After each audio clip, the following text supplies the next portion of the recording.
Hey everybody, you're watching the Christiana 321. I am the Christiana and I got bangs. And my hair is not prepared for bangs. So they're setting weird. Just just ignore that. Ignore that for now. It's fine. Oh gosh. Why did I get bangs? It's not what we're here to talk about. Dear Lord. This was a mistake. Okay. See, when they're down there, that's it'll be better. Let's do that. Cool. Okay. Hi. So sorry. I watched Christmas with You starring Amy Garcia and Freddie Prinze Jr. Uh, it's a Netflix movie. Came out this year. First part of this video, no spoilers. I'll warn you before we start getting into the spoilers. Basically, I do recommend watching this if you are a fan of kind of classic, cheesy Christmas, not classic, more like the modern cheesy Christmas movies, like the Hallmark-ified. Um, it so the setup is Amy Garcia, who you may or may not know. I spent the first 15 minutes of this movie being like, I know her face. Why do I know her? She's been in several different things. The main thing that I know her from is in Lucifer. She plays the forensic scientist Ella. Yeah. She's great. And of course, we're recording, so Fortran needs to scratch on the Halloween house. I should just move it when I'm gonna record. Huh? Yeah. So, I recorded this originally before going to get my hair done because you never know, like, especially because I was getting it done differently with the bangs and all. You never know. So I wanted to get it done when I knew the situation. However, that video was not good. Not that this video is any good, but I went off on a tangent about how Freddie Prinze Jr. is playing a person named Miguel, who is like Puerto Rican. Well, I don't know if Miguel is Puerto Rican. He's Latin American. I don't remember if it's specified where from. And gosh. So, Freddie Prinze Jr. plays Miguel. Is a widower. He's got a daughter who's a huge fan of this pop star who is named Angelica, played by Amy Garcia. But she's like aging out of being a pop star, which, like, if you see her, she's gotta be like 25, you know? Which recently, Taylor Swift, who is 31, 32, something like that, 30. She was born in 89.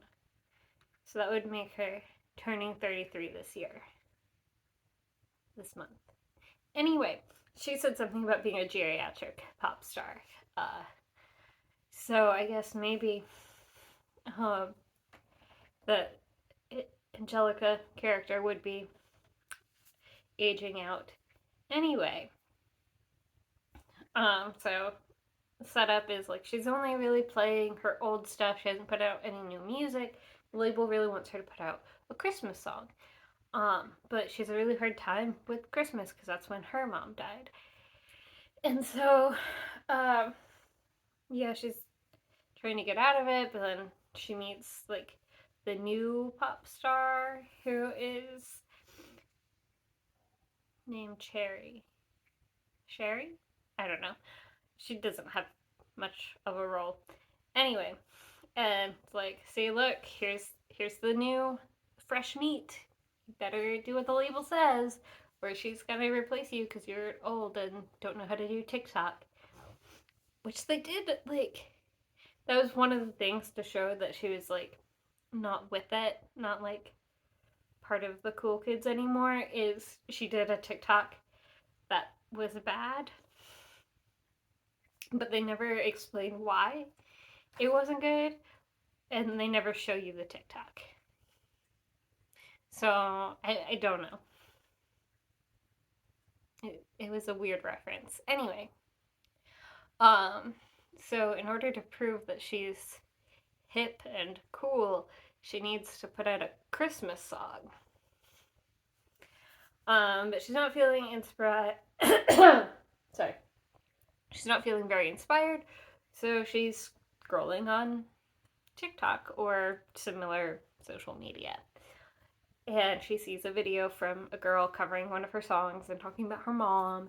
And so Angelica is like, kidnaps her personal assistant / best friend named Monique, I believe. It's like, we're gonna go surprise this girl at school and make her day because I need to think about something other than this Christmas song. So they go and do that. And then it's snowing, and so they have to stay not at the school. They can drive to this kid's house.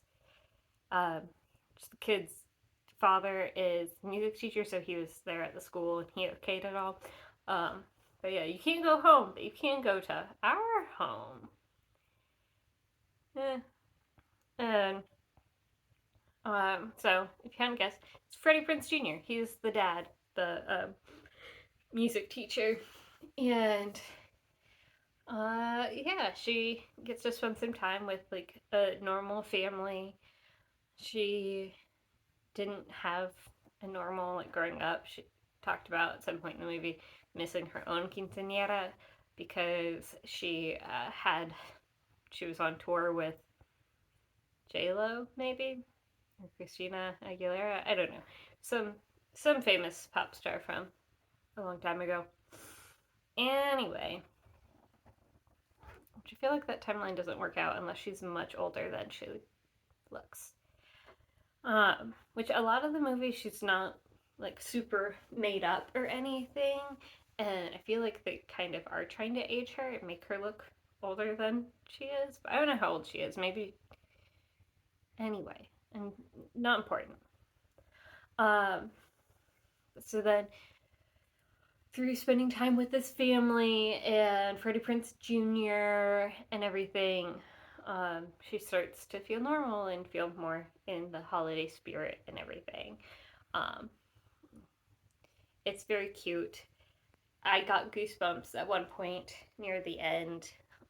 So if you are in the like, I don't know, probably 12 and up, 13 and up, depending on your emotional state, I think that it is a very cute, rom-com-y, hallmarky kind of Christmas movie.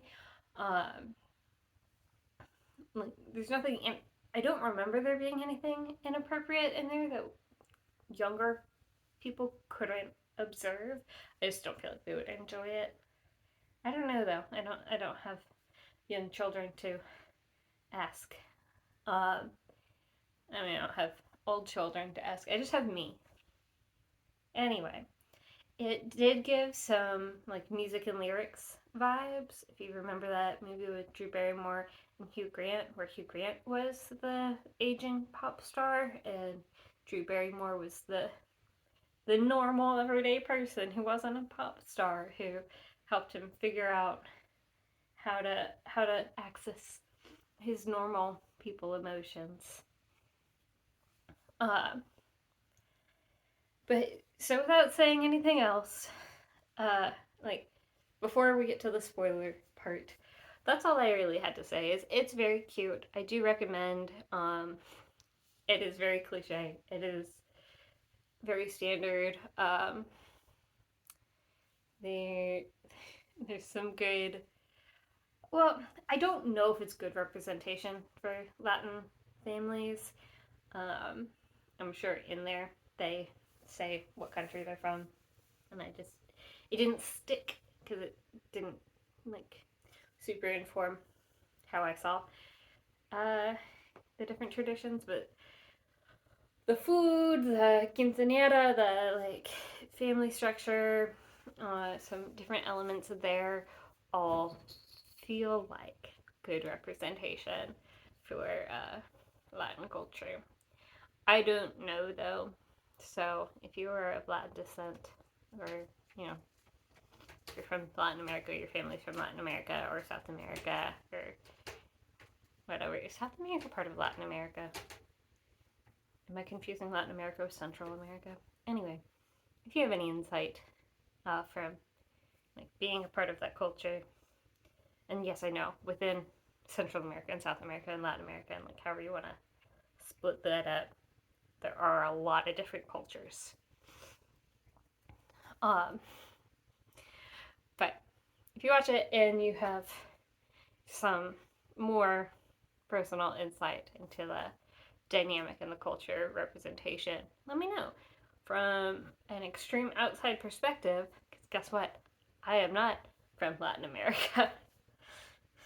Could you tell? What is happening?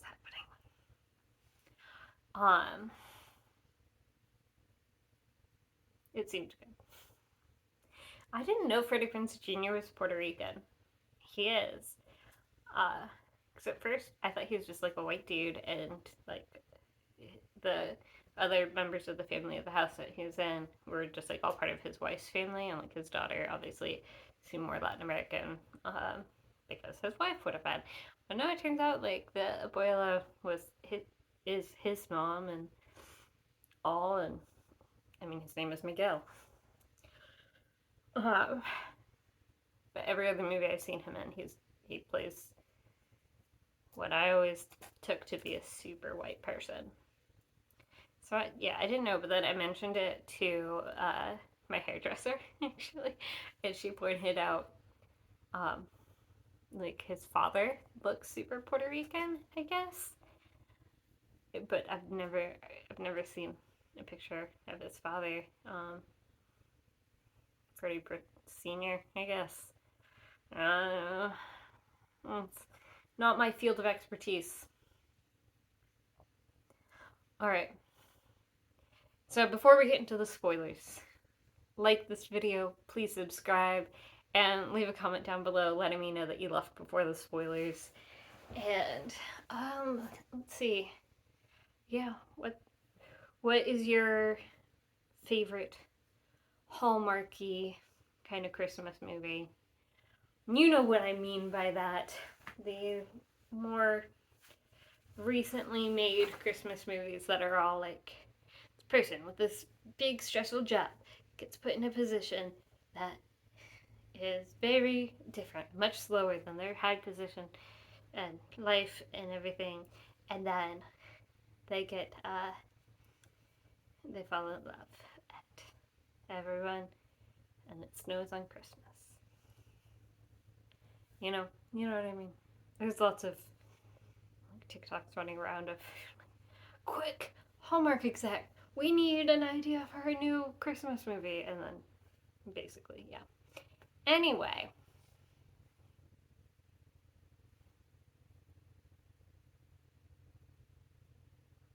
Alright, we're gonna get into the spoilers now. So, goodbye if you don't want this movie spoiled. In 3, 2, 1, spoiled. Alright. So, Snowden, Monique, and Angelica have to hang out at this family's house. Cool. Super fun. Angelica has, like, gets back to her roots, sort of, but with a different family, potentially a different culture. Like, it really isn't clear who is from what country, at least to me. But they make, like, traditional, to me, it's Mexican food. Like, but that's really it. If I go to a restaurant that has really any kind of Latin American food, It's usually called a Mexican restaurant. There are some differences, like there's a Brazilian steakhouse, there's like some of the islands, especially like Cuban food is very specific, and Jamaican food very specific. Anyway, they're making food that I would expect to see at a Mexican restaurant. Sorry.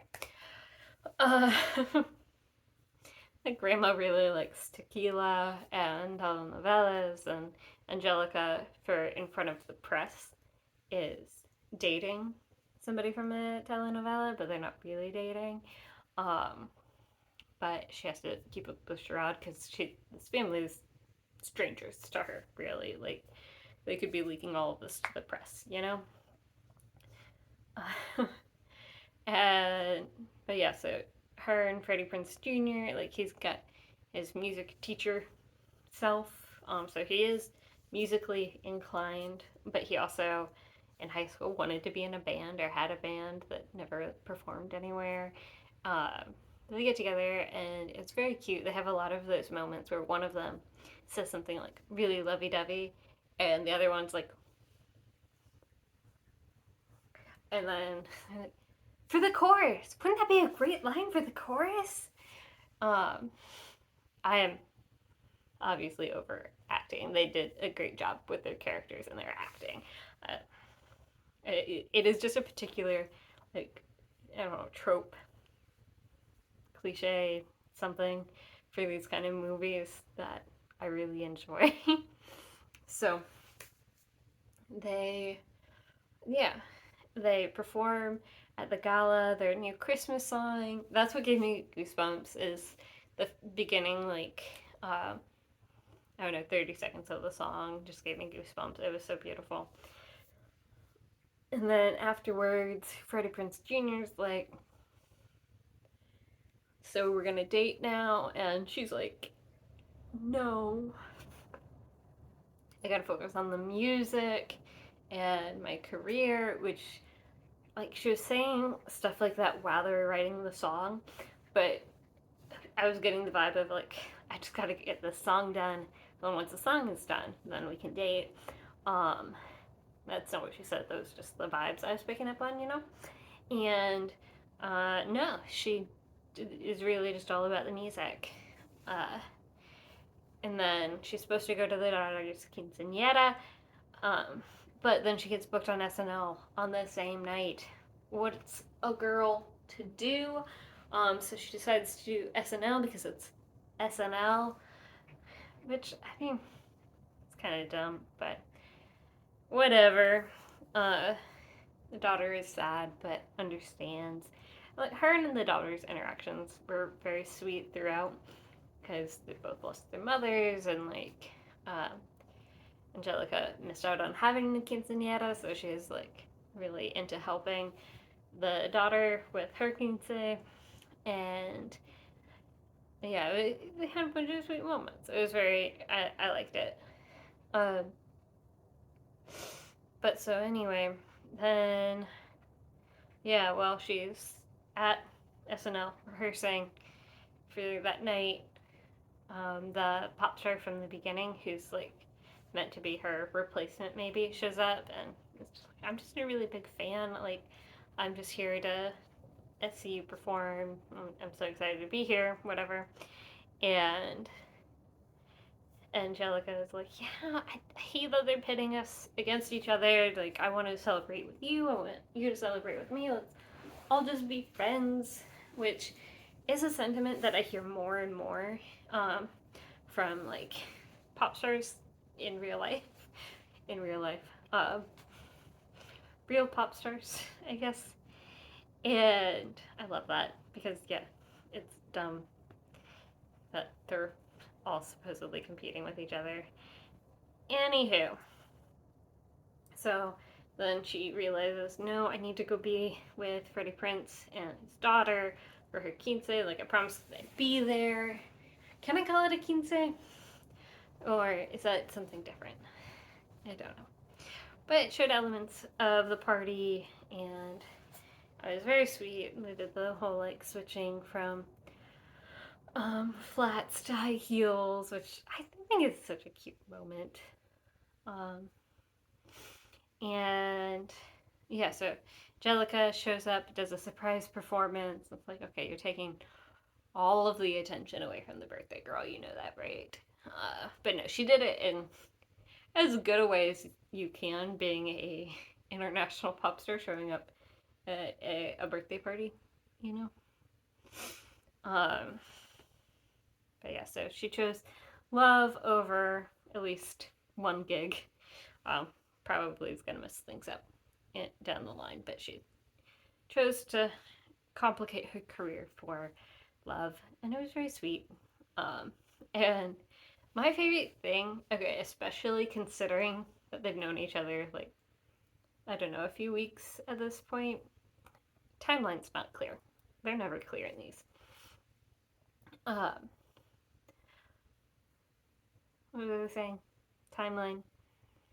Oh, so at the end, instead of them running into each other's arms and I love you, I love you, I love you, I love you, I love you. You know, mushy gushy stuff. I can't even like make up mushy gushy stuff. Like it's not who I am. They had like some funny banter back and forth, and I love that. That to me signals that two people are compatible a lot more than them just like spewing out love songs and poems and crap. And uh, they finally got to kiss, and it was sweet. I very much enjoyed this movie, and I would recommend it. I did not include all of the details. Um, there were a few scenes that it feels like we were just missing.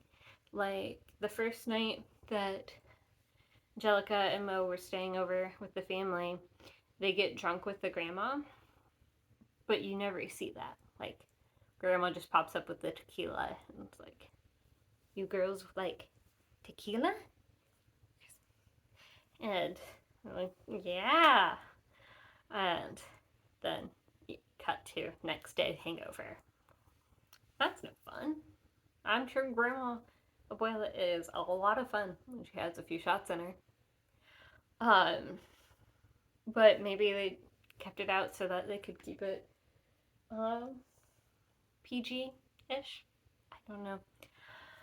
And then there's another scene, like she and the pop star Angelica and her fake boyfriend needed to break up at some point, and they should have had a conversation. Conversation was cut. You see, like him talking to the press at some point, saying that he broke up with her and all of this, but like it wasn't clear why he made the decision to do that because she wasn't publicly dating anybody else. She had a very like heavy moment on the stage where she was performing with Freddie Prinze, but there wasn't anything like actually there. It was just kind of like tension. Um, so it could very easily have just not addressed that and it would have been fine. But he like chose to, or they chose together and they talked about who was gonna be the breaker upper and who was getting broken up with, you know? I don't know. There were a couple of scenes like that. And it's not like it was a long movie, so the only reason I can think of is like they didn't want to show people being actually drunk. Um, and they didn't, I don't know why they would have just had a random scene of the boyfriend or fake boyfriend talking about being broken up with. I don't get that part. Um so then yeah, it was super cute, it was super sweet, and I very much enjoyed it. I would watch it again. Would I? I would, because I also like the music. And even if something is super cliche and I could watch, 10 other Hallmark movies with very similar plots, um, I would rewatch this one just for the music. It was excellent. Um, it wasn't a musical by any means. They did have bits where, like, the people were appropriately singing, like when they were performing on stage, or like at the quinceañera, and all of that. Anywho, I don't think I have anything else to say about it. Thanks for watching. Have you seen this movie? What did you think? I very much enjoyed it. Like and subscribe, and tune back in tomorrow, where hopefully I have figured out what is going on my forehead. This was a huge mistake.